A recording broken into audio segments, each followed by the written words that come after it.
Om Namo Arihantanam. Om Namo Siddhanam. Om Namo Ayariyanam. Om Namo Uvajayanam. Namo Loe Savasahunam. Eso Panchanamukaro Savapava Panasano Mangalanam Cha Savesim Paramam Have Mangalam. Good morning, good afternoon, good evening for anyone joining from India. Welcome to our webinar, Volunteering at Luvin Arms Animal Sanctuary and How It Changed Us.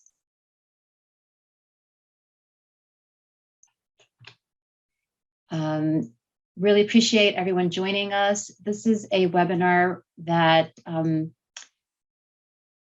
is organized by the Jaina Ahimsa Eco-Vegan Committee, part of Jaina, and the Jain Vegan Initiative, which is also part of the Global Jain Network. And just a few minutes about our organizations before we jump into the main event here. So the Ahimsa Eco-Vegan Committee, as a committee of Jaina, supports veganism, not eating, wearing, or using animal products, and the reduction and elimination of activities contributing to global climate change and destruction of the planet, via personal transformation, community education, and advocacy.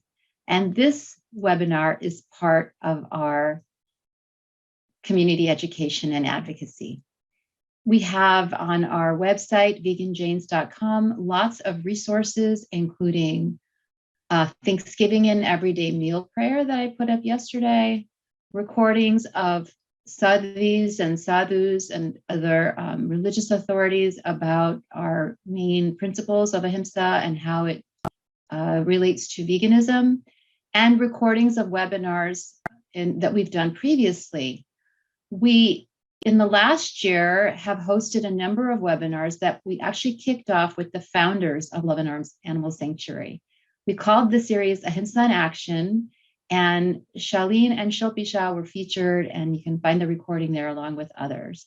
And so really happy to kind of come full circle and bring you the voices of two volunteers who will tell us more about what it's like to volunteer there in just a couple of minutes. Also wanted to give Sunny, our co-host, a chance to share a little bit about Jain Vegan Initiative. So Sunny, I'll turn it over to you. I've just got two slides, this one and the one with your schematic, if you wanted to tell us a little bit about that. You're not sharing slides yet. Okay, let me share again. And just so everybody is aware, we are recording and we'll ask you to stay muted until a little bit later, but the chat is enabled throughout this webinar.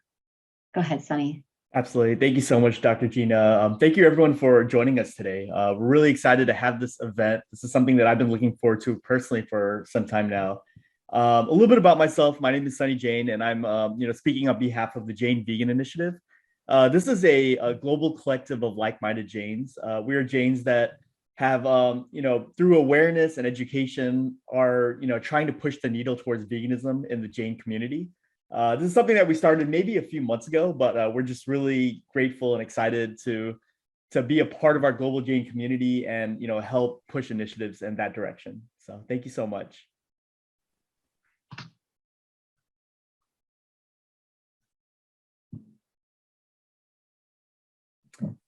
Absolutely, and our vision is to create spaces and content to support vegan activism in the Jain community, this is just like a mind map of our strategies and how we're accomplishing that. We're doing this through a website, through social media management and pages. All right. Well, thank you so much for sharing that. And now on to the main event. Both Mihika and Mansi are students at the University of Pittsburgh studying neuroscience. Both of them are going to become doctors. I'll tell you a little bit about Mihika first, and then we can have her share how she came to volunteer at Luvin Arms. So Mihika volunteered at our local hospital, transporting patients to and from procedures for more than 3 years. And she loves working with others, especially children. She's also volunteered coaching children to play tennis, taught them Bollywood dance, and tutored children in math and reading. Growing up, she often asked friends and families to go on vacation so she could take care of their pets. And as a Jain, she has a deep-rooted love for all living beings, making Luvin Arms the perfect place for her. So tell us, how did you hear about about Luvin Arms? And then how did Mansi get involved in all this too? So, sorry.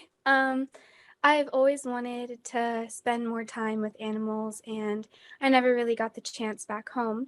And one day, my dad happened to know about Luvin Arms through Jaina, and he said it'd be the perfect place for you to go volunteer. And I said that'd be amazing. And I wanted to bring Mansi along because I wanted to bring a friend with me. So that's how she got involved as well. If she wants to talk about herself. Hi, my name is Mansi, and Mihika is my best friend. So I also heard about Luvin Arms through her. And I'm not Jain personally, I'm Hindu, but they invited me to come, and I was more than happy to like envision this new experience. And we always talked about it. We started talking about it in I think March, and it was like a while away. So we didn't really always think that it was going to happen. But I think the sooner that the trip came, I think we wanted to put in the effort, and we wanted to be the ones who set the trip in place so that we could actually go and experience this whole new experience like Luvin Arms. Like we've never done anything like that before, and I think it was a really nice place to start off our vegan experience. And so Mansi, also, you had volunteered before. You had volunteered at local daycare in your local YMCA. You'd helped out neighbors, and you'd attended classes at Mandir, volunteered at the hospital.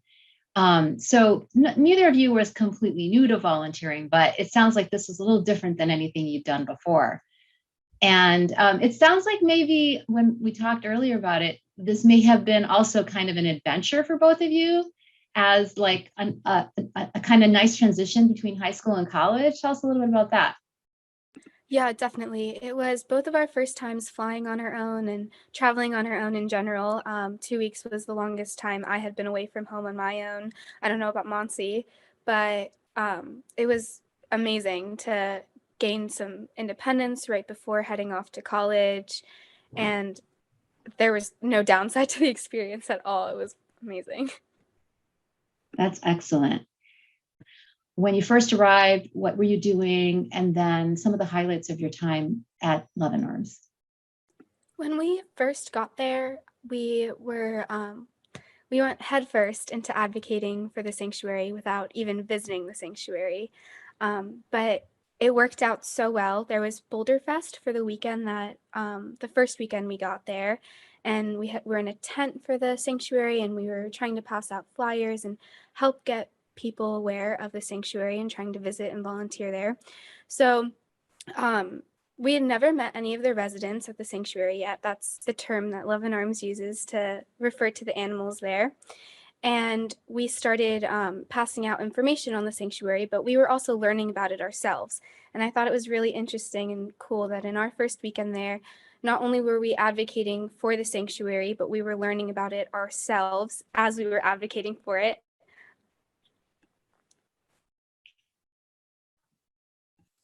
That's a great way to learn, right? You kind of get thrown into something and then you're teaching others about it.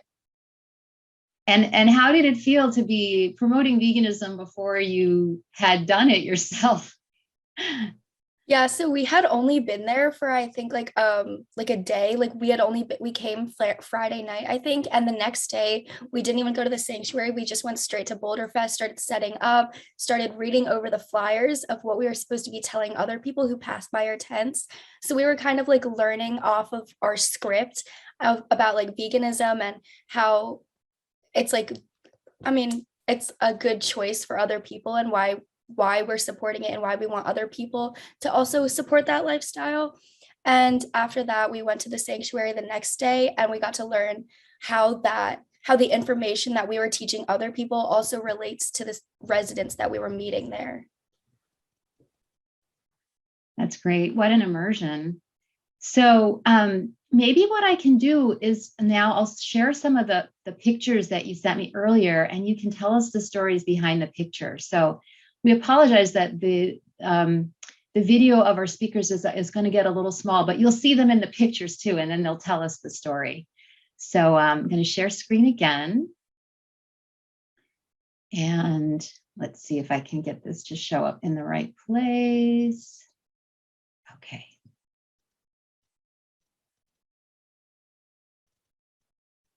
And then we'll go to the pictures. So tell us about this one. This is Alfie. He's one of the goats. The picture on the left, he's always so curious. We were towards the front of the barn, and we had just left from cleaning out his pen, and he's still like looking up on the gate. He's like, where are you guys? I want to play. He's just amazing. Over our 2 weeks, you learn that every resident has their own individual personality, just like every person does. And you learn and grow with them just as they're your friends.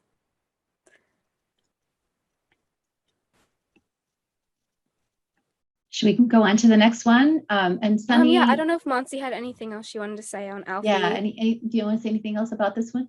Yeah, I know one of the cool facts that we learned about Alfie in the beginning was that Alfie actually uses his horns to open the gate because he's like he's very curious. So one time I think he even got into like the chicken pen because he just escaped and he used his horns to open up one day. So I think like that shows Alfie's personality. He's very like mysterious and outgoing, and he's very curious and always wants to know what everyone is doing. So it does show a lot of his personality through this picture. That's amazing that he could use his horns that way. This picture I absolutely love. Well, we were cleaning out all of the pens. All the residents just want to have playtime, and I think it's so great and so fun that every single day on the sanctuary was another adventure, more new experiences, and there was no downtime, no boredom ever. You're just surrounded by friends 24/7. I know, like, we came into the sheep pen because we had to just clean up the droppings and re-put in some hay. And Jared came up to us, and we were both like using the brooms to clean out the hay and put it back into the trash cans. And he came up and he started like nudging against the brooms and indicating that he wanted us to play. And we were trying to finish our work, but like obviously you can't leave that cute face alone. So we gave in and we gave him some cuddles. Yeah, when we were putting out like fresh straw down for their bedding, Jared would come in and he would like nuzzle his head in all of the new bedding, and he would just try stopping us from working because all he wanted was to play. So when you first got there, if you hadn't been around animals, were you scared of them to start with? And how did you kind of overcome that? I think it was definitely a little nerve-wracking. For me, it was a little more scary to be around birds like the turkeys over sheep, because you look at a sheep and you go, oh, they're cute and cuddly.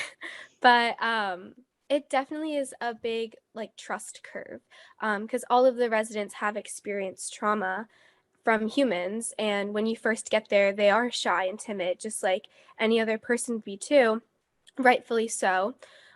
So you see over the 2 weeks we were there, they learned to trust us just as we learned to trust them. And it was really amazing to be able to see the first couple of days. I remember Maxine she's the sheep mom.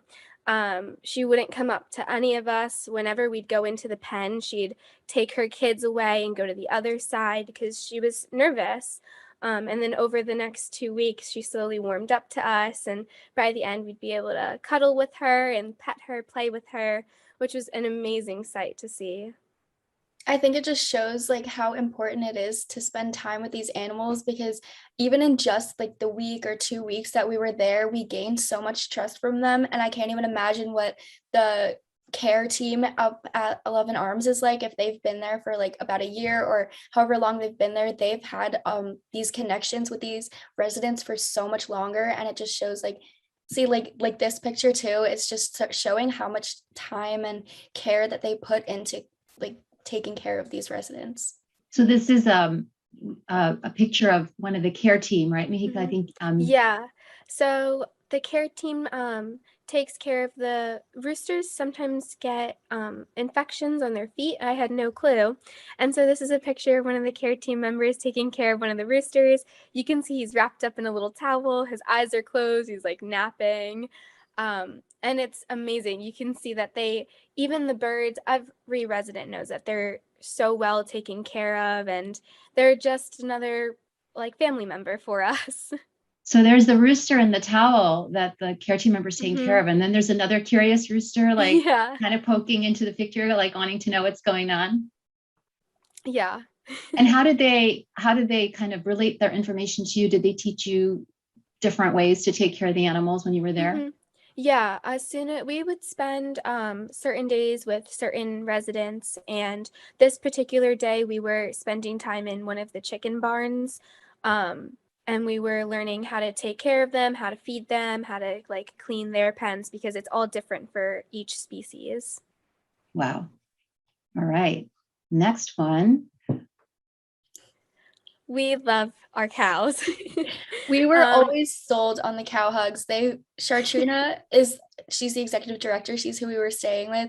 From the first day, she was like, "You guys need Tito and you need Tito's cow hugs."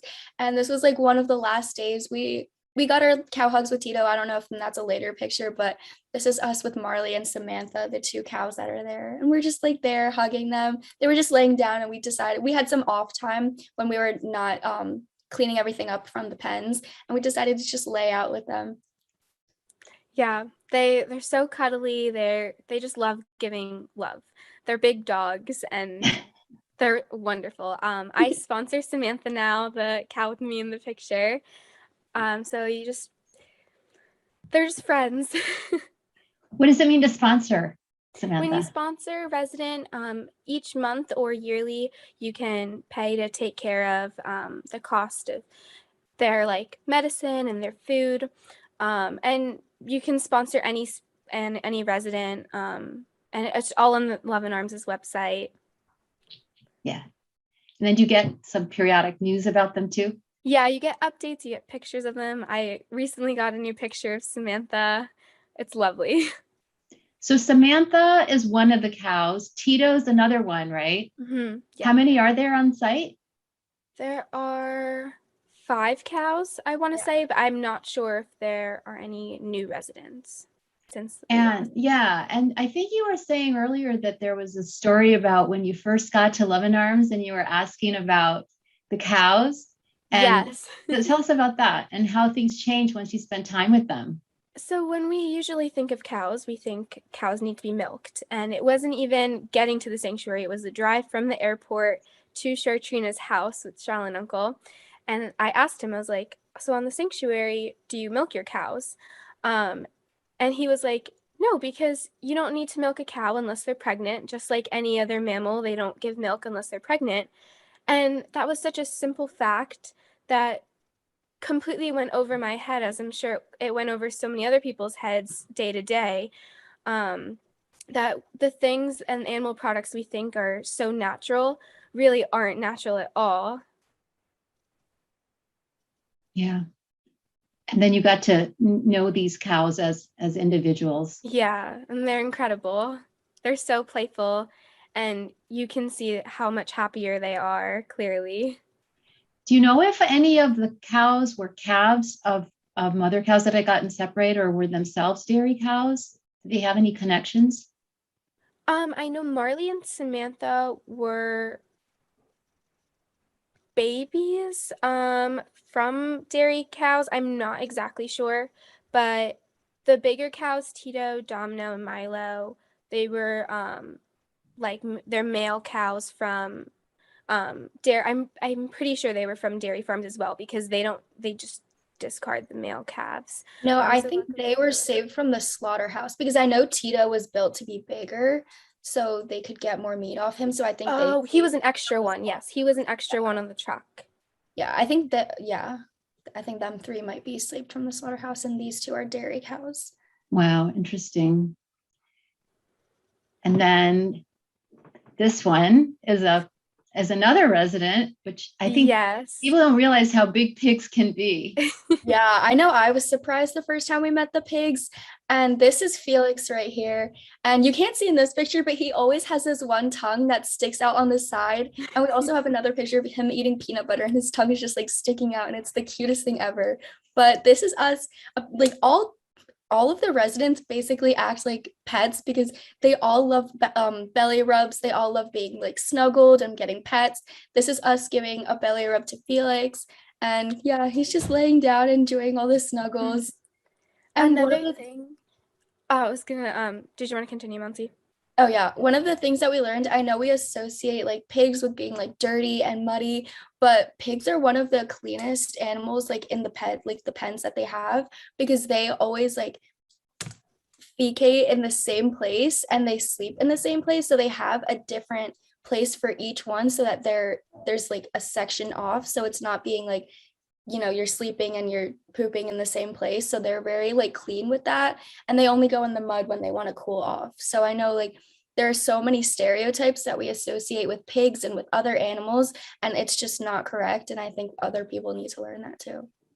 Yeah, and from our time there, one day a vet came and had to trim Garth, one of the other pig's hoofs, and he was very nervous, as he would be, and I thought it was amazing to see the care team was playing calming music for him to make him feel more at ease, and it was the same as when a little kid gets a shot and you hold their hands, and I thought it was so amazing to see just how much compassion the entire care team has for every single resident, just to make them feel as comfortable as possible. As a doctor, I can say that we used to joke in medical school about how pediatrics and veterinary work is very similar, actually.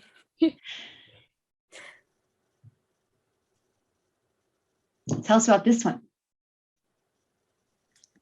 So this is Aria. She's one of the goats that they have. So she's like Alfie. They all stay in the same cage. This is just us when she came. She was out for a little bit. So we hadn't seen her for a couple of days. So she wasn't very warmed up to us. So she's not really like engaged in the picture or like very interested in us. But this is one of our first times meeting her. Wow. And actually, when we visited the sanctuary, Arya's best friend, Sebastian, he was another goat, had recently passed. So she was feeling very down, and we spent so much time, us and the entire care team spent so much time trying to give her as much love and companionship as possible. And recently, I know that the sanctuary had new residents, new little goats as well. And in the Ahimsa in action video, you can see Arya jumping and playing with them, and just the amazing turnaround for how happy she is with new friends now is incredible to see.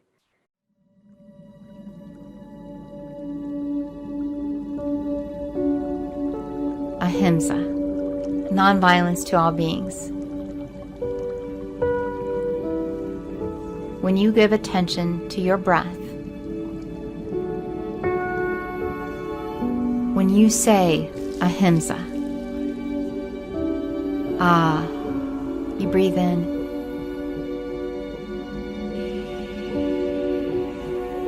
Him, you breathe out.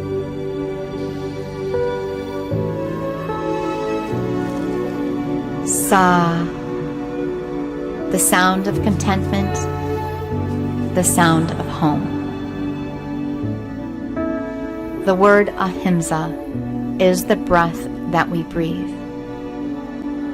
It's the feeling in our heart when we are all doing all that we can physically, cognitively, emotionally, and spiritually to fulfill our promise of compassion to all living beings. Our logo was updated this year to reflect Ahimsa, the core principle by which we operate. Ahimsa is practiced in every thought, action, and feeling at Luvin Arms. It always has been. To create a world of Ahimsa, nonviolence to all beings. Through compassion, we must all act now. Taking action is Ahimsa.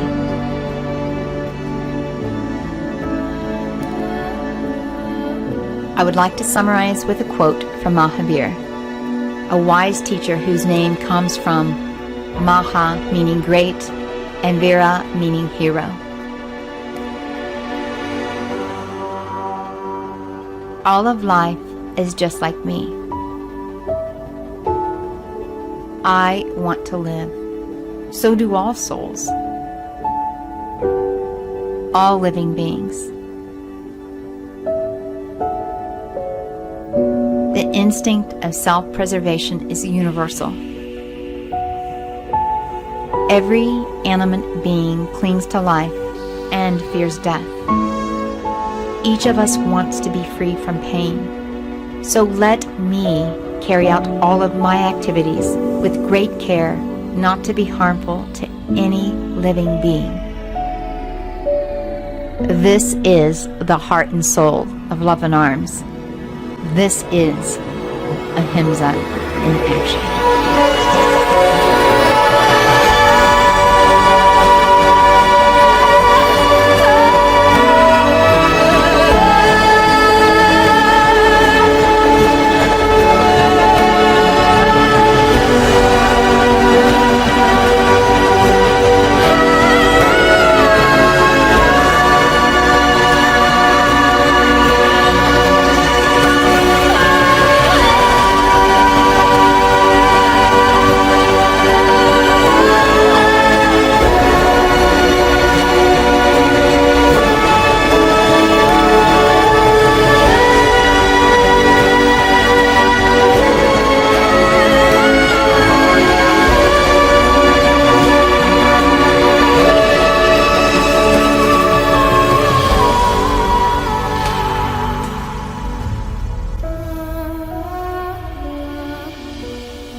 Every time I watch that, it still touches me. It's such a beautiful one. Is there anything you wanted to tell us about any of that footage that sparked any memories?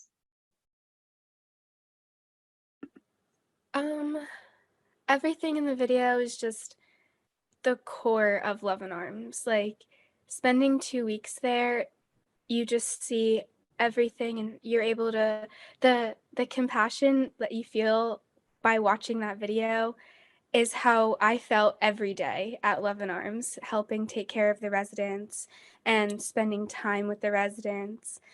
It was incredible. Yeah. So I'm going to turn it over to Sunny. We have a question in the chat, and then I think Sunny might want to have some more questions for the two of you. So take it away. Absolutely. Thank you so much. And Mihika and Mansi, thank you again for sharing your story and your experiences. I think for a lot of us in the community, this may be our first time getting such a close, look at animals in such a way.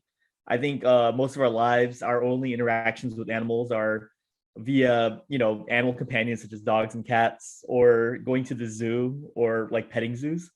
And I think this gives us a better look at, animals in a way that shows that they have personalities, that each of them have their own individual needs and wants. And so I think it's, wonderful what Luvin Arms is doing and what all of you are doing with, this organization. So I had one question. I know I mentioned earlier that I really appreciated how animals are referred to as residents rather than just animals. And, I think one thing that we often overlook is how we refer to animals. Sometimes we talk about like the language we use. Oftentimes, I think growing up, you would refer to an animal as its rather than he or she. And I realized like how inbuilt like language is, right? And so I think it's really refreshing to kind of look at animals as residents, referring to them by their first name, or at least, like their pronouns as well. So what were your, thoughts, maybe when you first joined the, volunteering team and you were told this. So what was like your thoughts on that overall? I know when we first talked about it, I didn't even realize that they were calling the animals residents. And because we went, as Mihika said, we went straight into Boulder Fest and we were referring to the residents as animals when we were talking to other people. And I know we realized that some of the other people at the tent were calling them residents. And we kind of like looked at each other and we're like, wait, what? Why is the word residents being used? And Shartrina like explained to us that we're all animals, honestly, like humans are animals. So just referring to the animals that we like, the residents that we have at the sanctuary as animals and not just like all animals in general, I think that kind of like it's meant to be sort of derogatory because we're implying that we're not a part of that animal nature. And I know me and Mihika were also watching a podcast, and like you were saying with language, we kind of don't have a word for meat eaters. We usually just call them like meat eaters or carnivores or omnivores. But this one podcast that we were listening to, they called them carnists.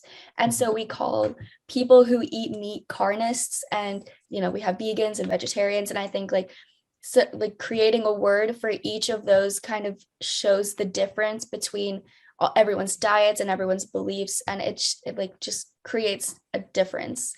And you can see like how people who are vegan versus how people who are carnists interact and how they interpret the environment and climate change and just like different issues in general. Yeah, definitely picking back off of what Mansi said.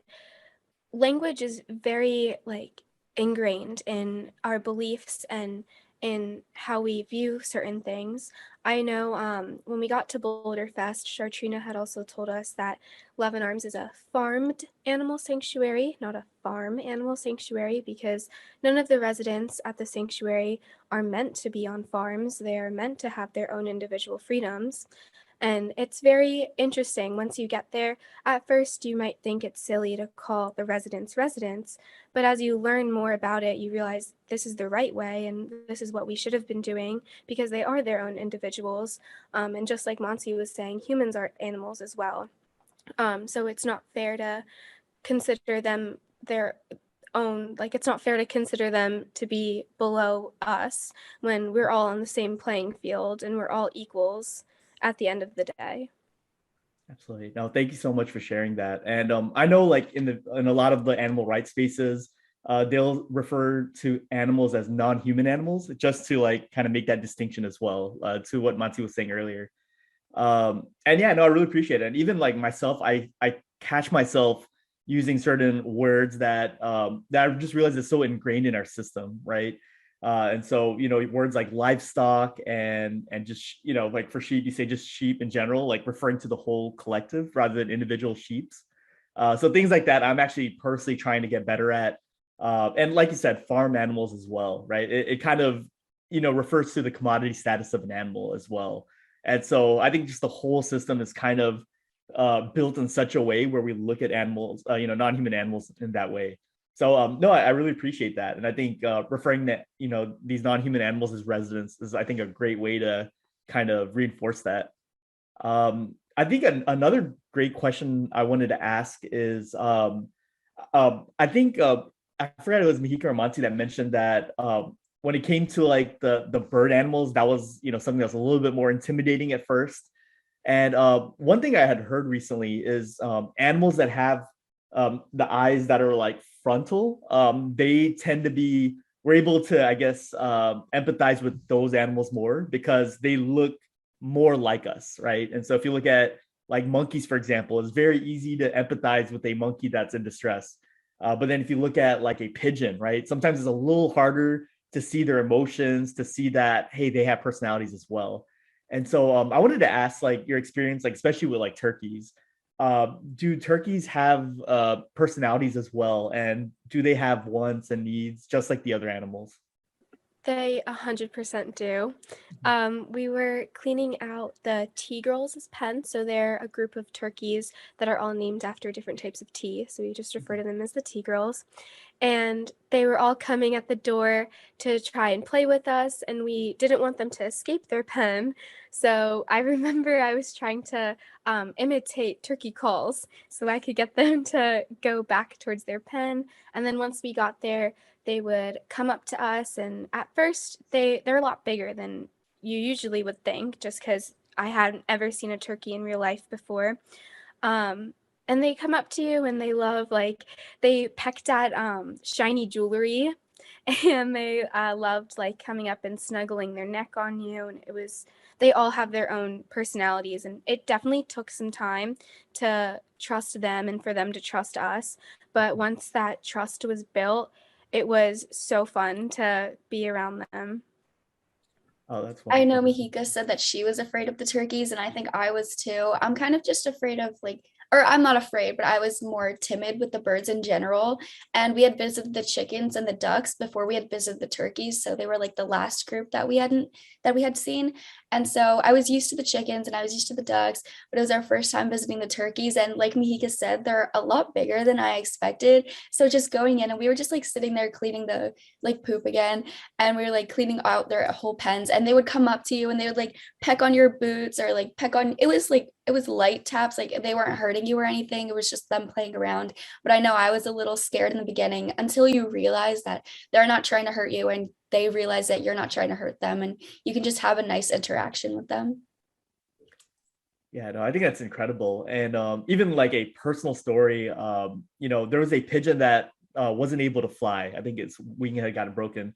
And so my mom noticed it and she brought the pigeon home, and just to try to figure out what we can do. And I'm sitting here with this pigeon, not realizing that, this pigeon has like, a personality, a way to express it as well. And I think just maybe a day or two later, the pigeon walks over to me and touches its tail next to my foot. And at first, it was a little strange, right? You never see a bird so close to you, but it made me realize that was its way of showing that was their way of showing affection, right? And so that I think that was really like a heartwarming moment for me, because that made me realize that I'm so grateful that I'm able to do this for this pigeon. So I think that's wonderful.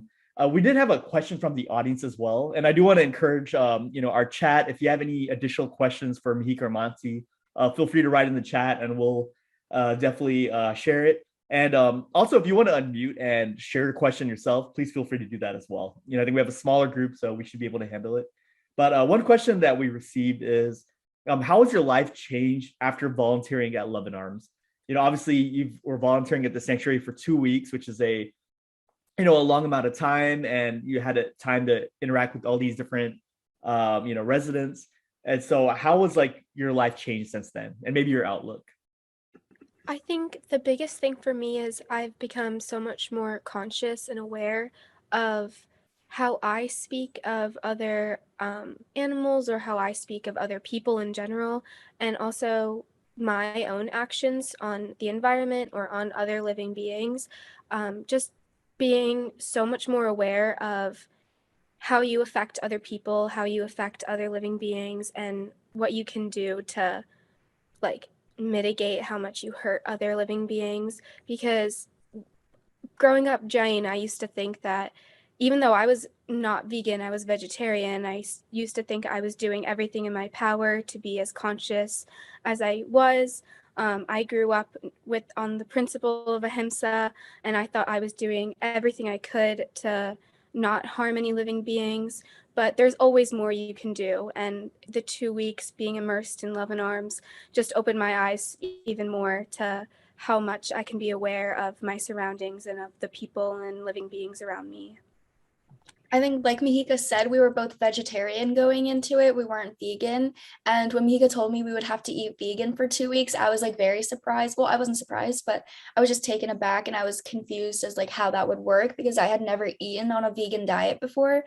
And I wasn't like, honestly, I wasn't very looking forward to it, because everyone knows like the vegan stereotypes. They think all you eat is salad and all you eat is like lettuce, vegetables, that's it. But when we went, we ate such a variety of foods. And I think people don't realize how many options there actually are for vegans to eat different foods.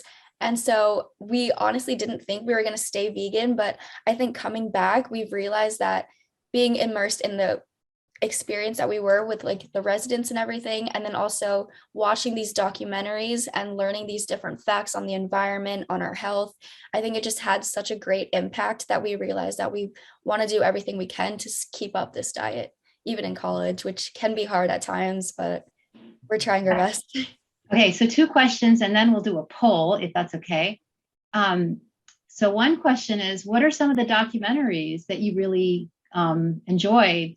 You talked about like kind of environmental and climate and about the animals. And then the second question is, how does being vegan relate to these animals? Like there's one experience, and people have companion animals, they have pets and they still eat meat, right?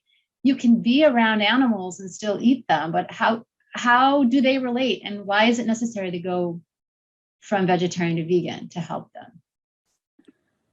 To answer your first question, we watched 2 documentaries over our time in Colorado, Cowspiracy, which followed a man who knew that we always think that the worst contributor to environmental issues is fossil fuels and natural gas, but it's really the animal agriculture industry. And it was a man who kept going to different green corporations asking what the real issue was, and over time you learn that just how awful the industry is on the environment and on all of the animals that they raise. And then another documentary was Game Changers, and it shows professional athletes like Olympians and their transition to veganism and how it benefited them, and how a vegan diet is extremely healthy for you, even better than the quote unquote like common diet, a normal diet of eating meat that we like in society say. And then we also to and from the sanctuary, or anytime we were in the car, we'd listen to a podcast called, or it wasn't a podcast, it was an audiobook titled Why We Love Dogs, Eat Pigs, and Wear Cows by Melanie Joy. And that audiobook is a little bit more on the graphic side, but it goes into like the conditions in the factory farms and how each species is actually treated. And there's quotes from workers from the factory farms and people who have seen it in person, which all 3 are amazing resources if you want to learn more about veganism and about the animal agriculture industry's effects on like the world. I know we learned about the Patriot Act, and I think that was one of the most eye-opening things that I had learned on the trip. There's like a part in the Patriot Act where you're not allowed to talk about the animal agricultural business and everything that goes on there. And I think that that fact alone just tells you how much is actually going on there, and the fact that they're trying to suppress what is going on, and that we're not allowed to talk about it, and we're not allowed to publicize and tell other people about things like this. And if we do, then people are at risk of being sued and things like that. I think that alone shines a lot of light on how messed up the industry is. Is that the same as ag-gag laws? I'm not sure. I haven't heard of that.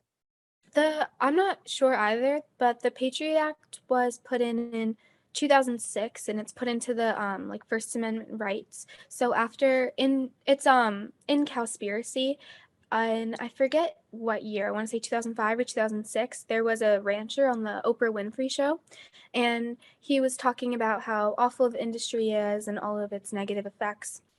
And from that show, the beef industry had taken its biggest hit of profits ever, and that's where the Patriot Act was put into play, because their profits were hurt so bad.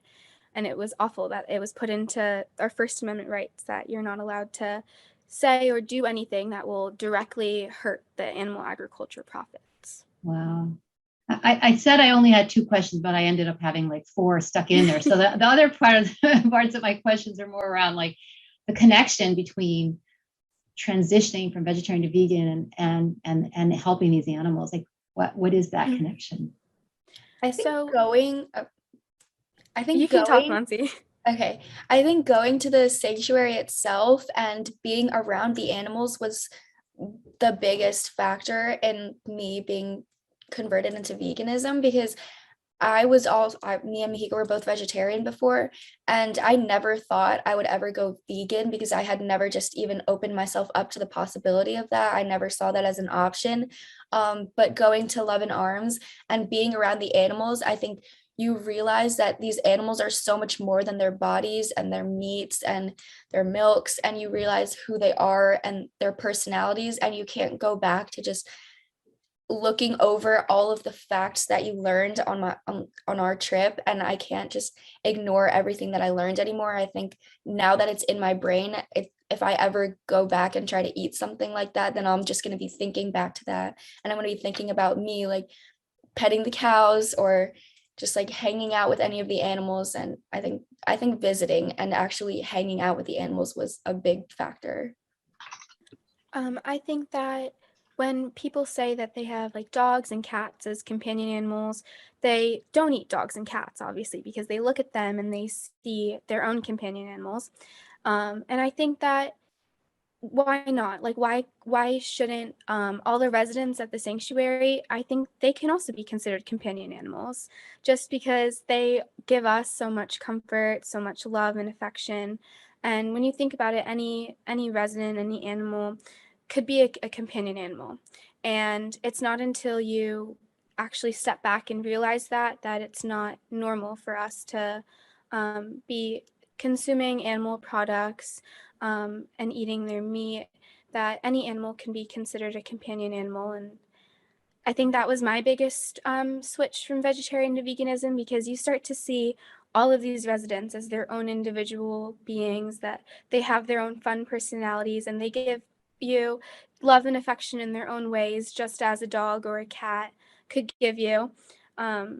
So I think that we should broaden our companion animal range to include all of these other living beings as well. Yeah, absolutely. Yeah, no, I think I agreed with everything you said, and oftentimes, and I know there's many Jains in the audience, and I think a lot of us come from a similar background, right? We start off as vegetarian, and I know myself. I was, I guess, born, so I guess like raised in America.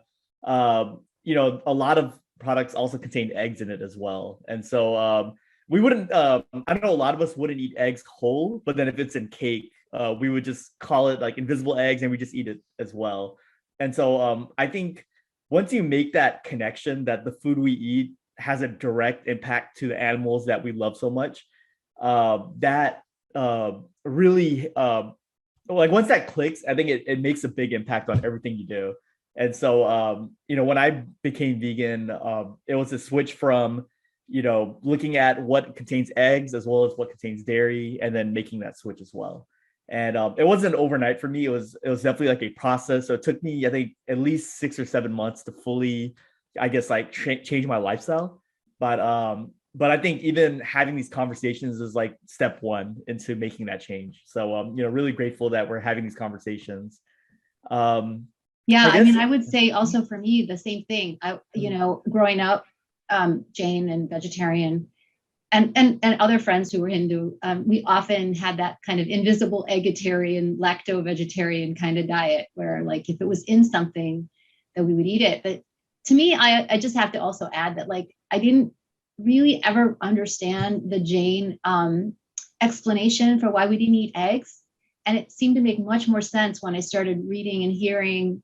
I didn't have the fortune to go to a sanctuary, but I learned about what happens to the eggs with the male chicks being discarded, and the mother, the egg-laying hens also being treated horribly, almost like an analogy to the cows in the dairy, where it's like the mother cows are treated horribly and then they're killed, and their babies are then either raised into the same cycle or killed. So once I learned about that, like what actually happened, that was the motivation for me. I think there is a traditional Jain reason not to eat eggs, but it never really fully clicked. But I agree with you. Once you kind of either hear or see or get to experience, if you're fortunate enough to have the kinds of experiences that Mihika and Mansi had, like what actually happens to these animals, it's very hard to turn back. Now that's not to say it's an easy transition. And we know folks that were one-time vegans, or people that made the intention and they had a hard time in the beginning. So it can be hard to follow through on our best intentions. It can be hard to stay vegan despite our intentions because of the lack of support of the environment around us. So, if anyone on the on the Zoom wants to put in questions that they have or challenges that they face, that would be a great discussion to have. And in the meantime, Sunny, I know you've had a lot of discussions about this, and Mihika and Mansi, like, do you have any suggestions for those who might be considering making a transition, like how to handle some of the challenges, and also maybe like what you had at Thanksgiving? We just had a holiday that's centered around eating animals. So how'd you navigate that? Yeah, Mansi and Mihika, if you want to go first and maybe share either some tips or advice for those that are interested in making that shift. And then I can add a few thoughts as well. I know it's really, oh, sorry, you can go. I would definitely take it slow. At least growing up completely vegetarian, I would say that the transition for me was slightly easier than someone who had grown up eating meat. But take it step by step, and I wouldn't go into it thinking that you would cut it out forever. Try it for a couple weeks, and then see what you like and don't like and go from there, because there are an infinite amount of options. There's even a list if you Google foods that are accidentally vegan, like Oreos are accidentally vegan and you would have never known. And there are so many alternatives. Like for eggs, there's Just Egg, which is made from mug, like things that we eat, like lentils and normal Indian food. And it's I wouldn't say it's not an end all be all, but start thinking like just slowly, because it's just like Sunny said that it took him a couple months to actually get his footing in. It's not going to be a like quitting cold turkey process like overnight. Yeah, I was saying, I know there's a lot of like, you can start off easy. I know you can switch out mayo for hummus if you're making a sandwich, or you can, for seasoning, you can use soy sauce. There's a lot of different alternatives that if you start off slow and you use those at first, maybe you can find what you like between all of that. And if you do decide to go vegan, you can continue to use those. I know I do that. We have a hoagie shop like at Pitt, and they have mayo, but I switch that out for hummus now, or pesto. If they have some vegan pesto, you can also use that. For Thanksgiving, I had Brussels sprouts, potatoes, asparagus, and we both actually had enchiladas, which is really weird. I know that's not a typical Thanksgiving dinner, but we both had enchiladas too. Oh, that's awesome. Yeah, I think when it comes to transition, we often talk about the importance of having a support system. And so whether you have like family or friends or others that are maybe around you, letting them know that, hey, I'm interested in making that transition. It's going to require a lot of energy and commitment. And, I need your help in supporting me. And so, for those that, live with their families, that their family may not understand why they want to go vegan, that's, I think, one way to go about it. I know me personally, the way I did it was I told my mom that, you raised me with, these values, and you say, with these Jain values to treat animals with compassion. And it's this very values is which, made me want to transition to veganism. And so even just like explaining it in a very simple terms, I think is good enough. I know many people end up, going through like a transitionary period. So some people will take a few months and they'll slowly cut out certain things from their diet, which is like my case as well. So I started off with milk. So milk was, I think, the easiest for me personally, just due to, all the non-dairy milks that exist in the world. After that, I, gave up yogurt, and then I gave up cheese, and then I gave up butter at the very end. So I have like a very like systematic process. And I knew at the end of the day, like my end goal was to go fully vegan. And so as long as you have like that vision in your mind of this is where I want to go, you can work towards it. I know other people, they do it overnight as well. So there's definitely stories out there where people just said, I watched this video and I'm just so shocked by what I watch, and I just want to go vegan starting tomorrow. And so people do that as well. And there's actually a third option that a lot of people do. And what they do is they'll like finish off everything in their house. So if you have like your fridge and pantry full of dairy, like they'll just like finish that off. But the next time they go to a grocery store, they'll make sure to buy only vegan products. And so within a period of time, you'll suddenly notice that your fridge is fully vegan, your pantry is fully vegan. and you've actually essentially got rid of all the non-vegan stuff in your house. And that, I think, is a big part of making an environment that's vegan friendly. As if you have a hunger attack, or if you just want to cook something in the middle of the night, you can just open up your fridge and you have all these wonderful vegan options instead of what you had before. And so, yeah, and I see there's a few comments as well. Yeah, I wanted to just chime in a little bit about the transition for a minute, and then I agree the comments are worth exploring more. The transition is really different for different people. So I think, what we've talked about is the gradual approach works for a lot of us, maybe most of us, I don't know. But there are these personalities that actually do really well with big dramatic changes. Like they have realizations and they want to act on it now. So, I've met people that just, they said, once it hit and I knew that becoming vegan was the right thing to do, that was it from that day. And often it's folks that were meat eating to begin with that make the most dramatic changes, actually. Gary Francione told the story about how, I think it was at the time, he was friends with Ingrid Newkirk from PETA, and she started talking to him about what he was doing with drinking dairy. And he realized how much violence it was. He basically poured everything. He poured all the milk down the drain. He kind of like threw out all his stuff, and he just made this big dramatic change. So for some people that works. So one of the comments in the chat was about, I want to come back to Coley's wonderful comment about veganism, but if it's okay, I want to go to Bakul Matalia's comment, if that's okay, and all of us can share a little bit about that first, and then we'll go back to Coley's comment. Bakulji's comment is about how it may be hard visiting India to be vegan or to stay vegan, and hard to find vegan products, especially milk substitutes. And I know Sunny and I actually both have written posts on Vegan Jain about traveling to India as vegans.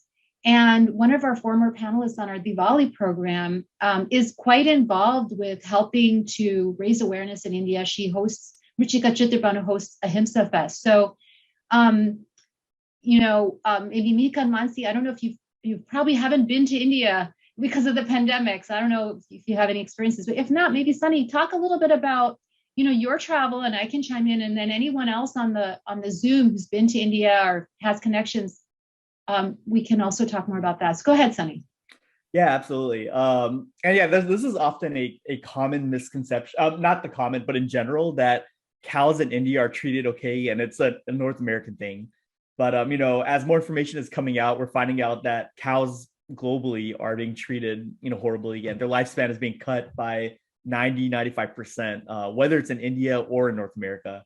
And India is exporting beef because of the dairy. And that was actually the one fact that convinced the late scholar Padmanabh Jaini that veganism is something that Jains really should consider. Like at one point, like many other Indians, he thought the traditional vegetarian diet is enough. And like, what is all of this trend toward veganism? But when we talk to him about that, which you're kind of alluding to, that actually changed his mind. So you're right, like there's that misconception. Yeah, and there's a lot of information now. So like in India, there's artificial insemination. You'll see that, and there's actually a lot going on in India that I can go into. But in terms of surviving India as a vegan, and this I sent a link in the chat. This is something I think maybe I think it was wrote in 2019. So I think the world has changed dramatically since then. I think there's a lot more vegan options available in India as well. And so I've actually joined a Facebook group called India Vegan Revolution, I think it's called. And they sit there and talk about all these, incredible like products and businesses that are popping up in India for vegans as well. And so, just a few, things off the bat. Soy milk is available everywhere in India now. So I guess soy milk is a good alternative to regular dairy milk. And they also have almond milk. And these are milks that you can actually make at home as well. So if you don't want to go to the store and buy it, you can actually just, soak like oats or almonds in water, leave it overnight, and then just like blend it, and you'll have almond milk essentially. And you can just, strain it that way. Also going out, there's a lot of, even like street food, there's ways to make it vegan. Sometimes you have to sometimes they make pav bhaji in batches. So they'll they'll make the pav bhaji and then they'll put it into another pot and then they'll add all the butter into it. And so you can actually ask to get the pav bhaji before they add all the butter into it. And so there's like a few like hacks like while you're in India to eat vegan Indian food. But in general, I think in 2021 and I guess almost 2022, the options that are available in India, it's so much different than it was before. So it's totally possible to be vegan in India, and I would highly encourage going into India with that mindset. And you can plan beforehand on how you're gonna eat food at different people's houses and how you're gonna purchase food for yourself. Shilpi or Shaleen, I think, had put something in the chat, and we're so happy to have them on the webinar too. Did you want to share a little bit more about, I think one of your parents, one set of parents lives in India and how they're able to navigate? Hi, everyone. This is Shilpi. Hi, Gina. Thank you. And Mihika and Mansi, thank you for hosting this, Gina. And yeah, we were so grateful to have Mihika and Mansi at the sanctuary for 2 weeks, volunteering and working really hard. I just wanted to add, since the question came up about India, my parents live in India and they're vegan, and it's not hard. It was difficult 2-3 years ago for them, but now it's not that difficult. There's a brand called So Good. Their almond milk is great, and my dad makes tea, and he loves it. And they also found a coconut milk-based yogurt. Of course, it's expensive right now because the demand's not there, but then as the demand grows, the prices will of course go down. But there are great alternatives, and my parents live in Baroda, Gujarat. So if you go to Bombay or Delhi, you would probably find even more vegan options. But to find, and then there's another brand called Good Milk that is also growing really fast in India. Similar, they're making oat milk out of oats, and I think they also have oat and almond. But yeah, they're in Bangalore, if I remember it right, but they are delivering to other states and cities in India. That's great.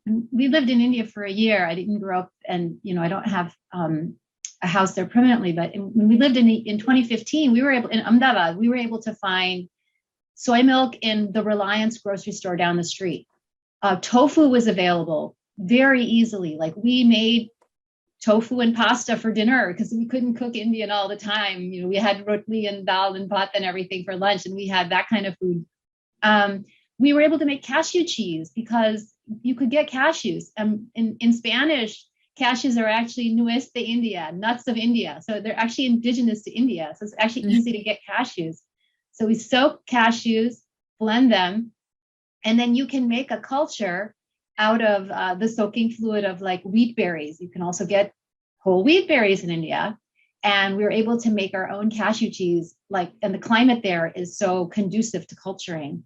So the kind of stuff that you can buy now, which is so easy to find in North America and Europe and stuff, like, you can make in India. And I think, like you said, Shilpi, it's getting to be easier and easier. There's more and more products. And if a small-ish city like Baroda has that much, yeah, if you're in Bombay, and Delhi, and I think Bangalore and Hyderabad, because of the educated tech population, there's a lot available there. So it's getting easier. It's getting a lot easier. And if you're just visiting relatives, I've been vegan for 30 years. So at this point, my relatives who aren't vegan yet, they know that I am and my husband is. So now they kind of know what to make. They've gotten used to it over time. And so it becomes easier, with extended family, wherever they live, over time, because there's more veganism in the world. They've heard of it, and they know you, and they want to take care of you, and they know that they can make a lot of things vegan. It's not that hard to make it at home too. Yeah. And I just wanted to add one thing. This is some new news that had recently come out, but they actually the Indian government has released a vegan symbol for products that are vegan in India. So you may be familiar with the green dot, which signifies that something is vegetarian. And sometimes they'll use a reddish brown dot for non-veg food. but they actually have a vegan symbol now. And this is something that has been released like maybe in the last month or so. So I believe that in the coming months, you'll start seeing products in India that is fully vegan.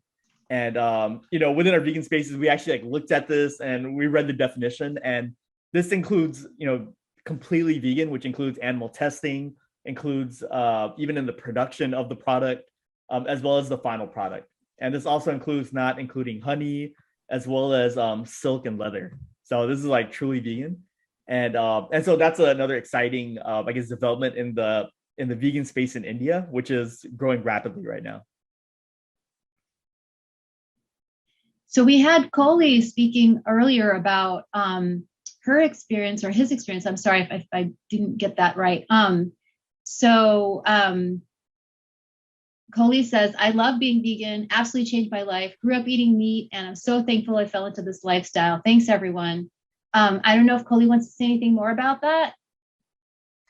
Yeah, I'm absolutely willing to speak. I grew up in a very meat-heavy home. Like when I was a vegetarian in high school, my family thought I was going to die. They were like, what is going on? And I've been vegan for about 4 years now, and it has been the most life-changing thing, like in every aspect, my physical self, my mental self, just my energy, and how I communicate with people is just exponentially just so much more positive and inviting and lovely. And I am a strong advocate for the vegan community.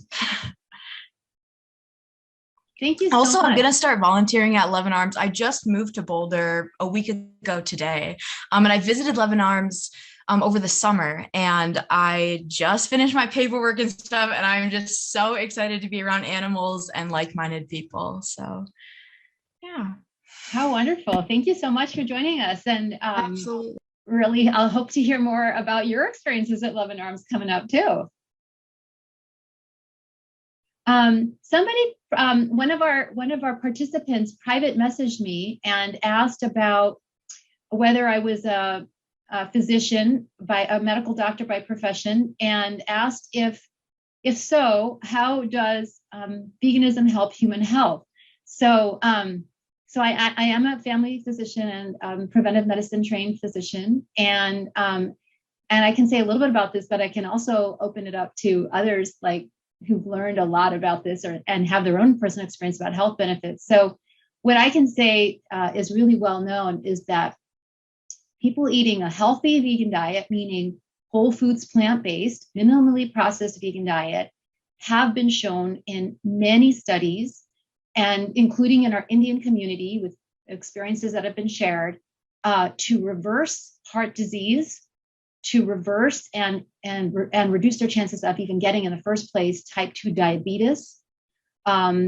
There's beneficial impacts on blood pressure, and some evidence suggesting decreased risk of cancer.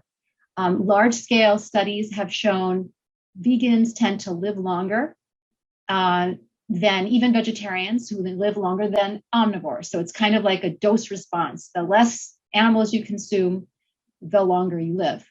So there's a lot of benefits there. That's kind of in terms of chronic diseases, which actually we Indians genetically tend to be predisposed to have a high risk for. So we tend to have, just look around you and your family or older relatives, how many folks have diabetes, high blood pressure, heart disease, et cetera. And so this is one intervention that is good for the animals and good for us, can really help our health. Apart from that, like if you're at a different stage in life, what families with smaller children have found is that going vegan can reduce the risk of respiratory infections and colds, because dairy can produce a lot of mucus. I think Shilpi maybe has her own experiences with allergies with her son. I don't know, Shilpi, if you wanted to share that. But yeah, so there's that prevention of infections in children part. And some people have thought that exposure to dairy is actually one of the triggers for even type 1 diabetes, although there's less evidence for that than for the type 2 diabetes. So there's a lot of health benefits. With body weight, vegans tend to be a little bit thinner. And especially, like I said, if you eat whole foods plant-based, which is not the junk food that happens to be vegan, but like, a sensible diet with whole fruits and vegetables and whole grains and legumes, Yeah, tell us about your experience, Shilpi. But the reason I went vegan was for my son, older son Arav. He's 10, and when I nursed him, he would break out. His eczema broke out, and this was the first week after he was born, and he would also,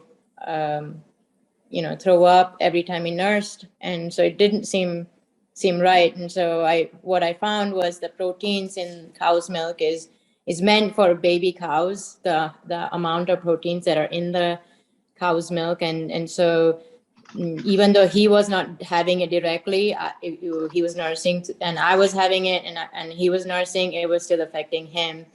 I quit dairy from my diet, and I think 3 days later, his eczema was gone. He was not throwing up that I had to hold him at 45-degree angle for a couple of hours.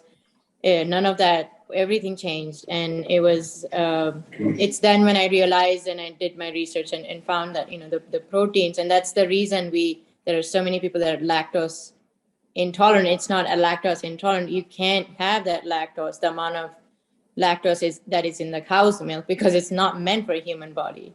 It's it's meant for cows to grow from 100-pound baby to 1,000-pound cow, and humans, their anatomy doesn't fall into that. So yeah. Exactly. And then there's some evidence that the milk protein casein may be implicated in cancers as well.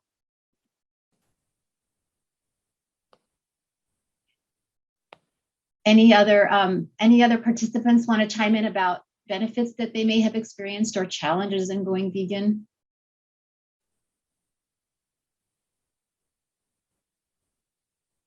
I just wanted to. Yeah, sorry. go ahead. No, please. I just wanted to jump in real fast and say that, as much as like weight and things don't matter, I have actually lost more than 100 pounds off of the vegan diet just by accident, and it's just from being plant-based. And then being plant-based gave me so much more energy to just go outside and all of these things. And it was just like a side effect that these really healthy benefits just all fell into place. And it's just a great lifestyle. Thank you. Yeah, so to add to the documentaries that Mansi and Mihika were talking about, there's What the Health. So that one is focused a lot on health. The Game Changers, I think, Sunny, you really like that one. I think that one really appeals to the young athletic folks who are looking at performance. And What the Health maybe speaks more to those of the community that have health concerns, either that they want to prevent issues from developing, or they're trying to manage other chronic issues that may be already manifesting. Do you want to say anything more about What the Health, Sunny? Or Game Changers, I should say?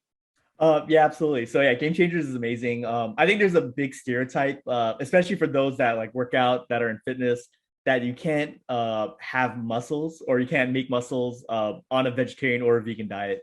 And I think Game Changers kind of breaks that mold, and it just follows the story of like the top athletes in every different space, every different athletic category, and how they're vegan and how it's helped them reach optimal performance. And so it's a lot of fun. It's a really feel-good documentary. So you'll finish the documentary just smiling or very excited, or you'll probably run to the gym after watching it. But it's a very like high-spirited documentary for sure. And there's actually a handful of documentaries, and I'll write that in the chat as well. But depending on what you're interested in, there's something there. Thank you, Sunny. I think you're going to write stuff in the chat here about documentaries, and we're getting to the point in the session that I think we might want to wrap up. It's almost 10:25, and it's been such a really wonderful, fun, and enlightening session talking to you both, Mihika, Mansi, and having the discussion with the larger group here on Zoom. I want to thank Sunny for co-facilitating, Christian for being the technical host behind the scenes, Jito, the Jain International Trade Organization for their generous lending us the use of their Zoom account.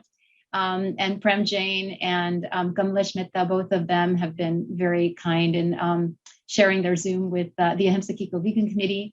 And we want to leave you with the ways that you can connect with us further. And I can share a slide, and we'll also put in the chat the links for connecting with us further. So I'll go ahead and share screen, and I'll show you the slide, and then we'll put it in the chat as well. So this shows like the various ways to connect with Luvin Arms. There's a mailing list you can join. You can also go to the website and sign up right on the luvinarms.org website. And they have a YouTube channel with really wonderful videos.